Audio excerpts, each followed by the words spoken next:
Hello guys, welcome back to my channel. I am Sayanti and you are watching My Hobby Sayanti. So this is the part 4 of Ram's Wise Mind. And again I am telling you all to check out the previous parts if you haven't seen yet. So let's move on to the story. Narayani saw Bhola dragging bamboos and a blade into the courtyard. Bhola was the same age as Ram. Narayani laughed at her mother's anger and Ram's antics. What will a peepal tree do in the middle of courtyard? She asked Ram. Ram was surprised at her question. What do you mean, what will it do? It will give us shade when it grows. I will make a swing for Govinda on the small branch when it grows. The barricade has to be high or Kali will eat it. Give me the blade, you won't be able to do it. He took the blade from Bhola and started cutting the bamboo himself. Narayani laughed and went into the kitchen. Digambari's eyes gleamed with anger. Unable to tolerate the situation any longer, she asked her daughter, "Won't you say anything? Will the people just stay there?" Narayani laughed. "Why are you getting upset, Ma? Do trees ever grow that tall? Does it have roots that it can survive with just gallon of water? It will dry up by tomorrow, you will see." Those words did not calm Digambari at all. "Will dry up. My foot. It's best if you uproot it right now." "No, then there will be chaos." Narayani shivered in fear. "Why? Is it his house only?" Digambari roared. "He can't just plant a peepal tree in the middle of the courtyard if he wishes to. Aren't the others a part of the family as well? Eagles, crows, and vultures will make nests on the peepal tree. They will drop food and make the place dirty. It won't be able to stay here." "But why do you all fear him so much? If this was my house, I would have straightened him out in a day." Narayani clearly saw what her mother thought about Ram. She kept quiet for a bit and then forced a laugh. "He's just a child. He still doesn't know what's wrong and what's right. You think he would have planted a peepal tree in the courtyard if he had much sense? Give him a day or two. You will see how he throws the tree away himself." "No need of that. I will do it myself," Digambari declared. "No, Ma, don't do that. You don't know him. Even his elder brother is scared of scolding him. Let it be there for today," Narayani pleaded. Digambari grudgingly said, "Okay, you go and change now." In the afternoon, Narayani was sitting in her room stitching pillow cover when Nitya came in running. "There's a huge problem, Ma. Didima has uprooted Chota Babu's tree and thrown it away. He will create a ruckus the moment he returns from school." Narayani hurriedly put down her kit and ran. Nitya was right. There was no tree in the courtyard. She went over and asked her mother, "Where is Ram's tree?" Her mother pointed with a grave expression in her face. "Over there." Narayani rushed to where her mother had pointed. The tree had not only been uprooted but brutally twisted and broken as well. Narayani quietly picked the broken tree up and threw it outside.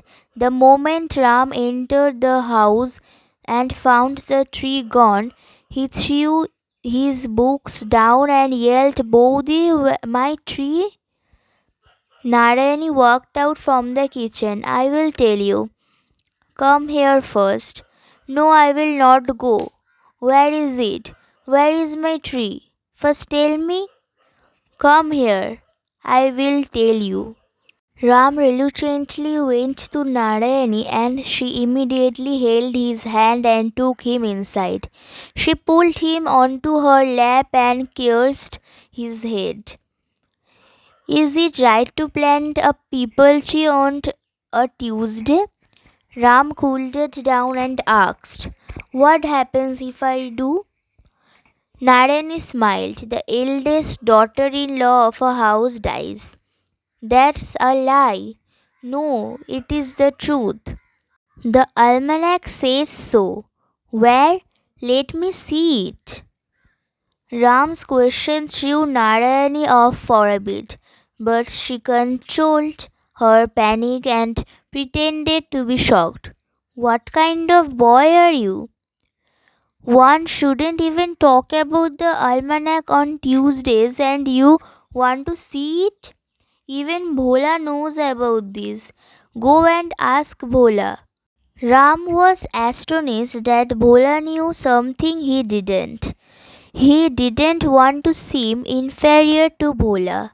He threw his arms around his sisters in law's neck and said, I really didn't know. It's okay if we throw it out, right? Narayani's eyes welled up with tears. She hugged Ram close to her chest. What will you do if I die? Ram shook his head vigorously. No, don't say things like that. Narayani secretly wiped her tears. I am growing old. I will have to die one day. Ram realized that Narayani was joking. You are calling yourself old, Bodhi? Your teeth haven't fallen and neither you have any white hair yet. I will die before my hair turns white. I will drown in the pond. I will go for a bath and never return. Why, Bodhi? Because of your antics. You can't stand my mother. You fight with her all day. You will realize my worth on the day that I disappear from here. Ram didn't believe her mother, but he grew troubled. Okay, I won't say anything else to her. But why does she talk to me like that? What if she does? She's my mother, she's elder than you. Love her just like you love me. Promise me? Hid his face in Narayani's chest. He had grown up doing this for 13 years. How could he make a promise that he knew would be a false one? Don't hide your face, Narayani ordered tearfully. Right then, Digambari entered the room and said in a honey-coated voice, You are sitting here and looking after your brother-in-law instead of working. Are you keeping track of what your son is doing over there? Ram looked up. His eyes seemed to be glowing like that of a wild animal.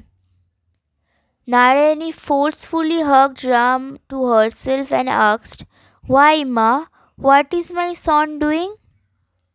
Nothing, Digambari said and left the room because she couldn't come up with any lies to answer Narayani's question with. Ram wiggled his head out of Narayani's grasp and said, I am going to strangle that witch. Narayani hurried cover his mouth. Keep quiet, you idiot. She's like your mother. Ram seemed to be uncomfortable at lunch 4 or 5 days later. After drinking water a couple of times, she pushed the plate of food aggressively, got up and said, I won't eat food cooked by that witch. Never. My mouth is on fire because of the spices. Bodhi, Bodhi! Hearing his screams, Narayani abandoned her prayers and ran out. What happened? Ram grew tearful out of anger. I will never eat it, never. Throw her out. He ran out of the house.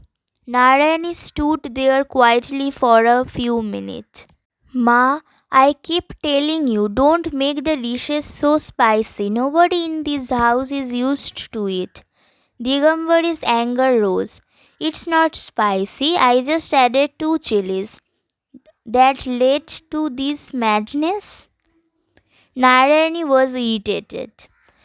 Can't you leave the chilies out since nobody can eat them? Shut up, Narayani, shut up. Don't teach me how to cook. I have been cooking for years. You want me to learn cooking from you now? Narayani wordlessly started putting the ingredients together to cook a new dish. So, guys, we have also completed part 4 of this story. Part 5 is coming soon on the next week. Until next time, it's me, Sayanti, with you all. Stay happy, stay safe. Bye bye. If you like these videos, don't forget to subscribe my channel, and you can also comment me on the comment box below that what kind of videos do you like.